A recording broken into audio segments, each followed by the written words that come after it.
Hello বন্ধুরা, সবাই কেমন আছেন? আপনাদের জন্য আরেকটা ব্লগ নিয়ে এসেছি। আজকে যে ব্লগটা, এটা কিন্তু ছোটোখাটো একটা ব্লগ।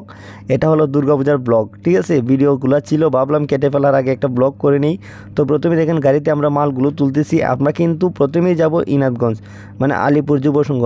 বলতে না বলতে আমরা কিন্তু সন্ধ্যার পরে চলে এসেছি আলিপুর যুব সংঘের মণ্ডপে। দেখেন মণ্ডপ অলরেডি কিন্তু মণ্ডপ তৈরি করা হয়ে গেছে, এখন শুধু আমরা কাজ করব। তো আমরা মণ্ডপে গিয়ে আমরা হালকা নাস্তা করলাম। নাস্তা করার পরে আমরা কাজ শুরু করে দিলাম। কাজ শুরু করে দিয়ে দেখেন তারই মধ্যে তাদের একটা রিহার্সেল অনুষ্ঠান শুরু হয়েছে স্টেজে।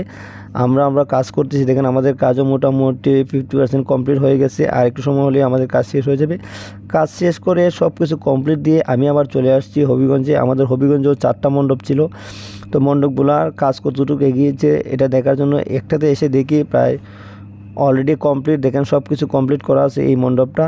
তার মানে অন্ততপক্ষে একটু শান্তি পাওয়া গেল যে একটা মণ্ডপ কাজ।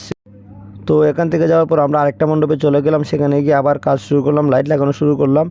এইখানে কাজ করতে করতে আমাদের কিন্তু সকাল হয়ে গেছিলো। তারপর আর ভিডিও করতে পারিনি, কারণ খুবই ঝামেলার মধ্যে ছিলাম।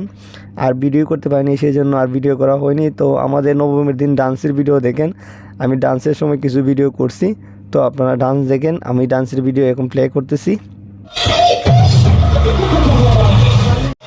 দুর্গা মাতা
তো ডান্স শেষ হয়ে গেল, সকালও হয়ে গেছে। এখন মাল কুলার পালা। দেখেন দোকানের ছেলেরা মাল কুলতেছে, একটা একটা করে শার্পি সাউন্ড একটা একটা করে ভালোভাবে নিখুঁতভাবে। দেখেন তাদের একটা স্ট্যান্ড তৈরি করছে। যখন স্ট্যান্ড ছিল না আমাদের, তখন দেখেন শার্পির বক্স নিচে দিয়ে সাপ দিয়ে তারপর বাক্স দিয়ে তারা স্ট্যান্ড তৈরি করে উপরের মালগুলো আস্তে আস্তে খুলতেছে।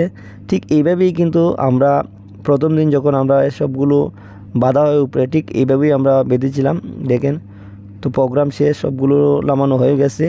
আমাদের ভিডিও যদি আপনাদের কাছে ভালো লাগে, অবশ্যই আমাদের চ্যানেলটাকে সাবস্ক্রাইব করবেন।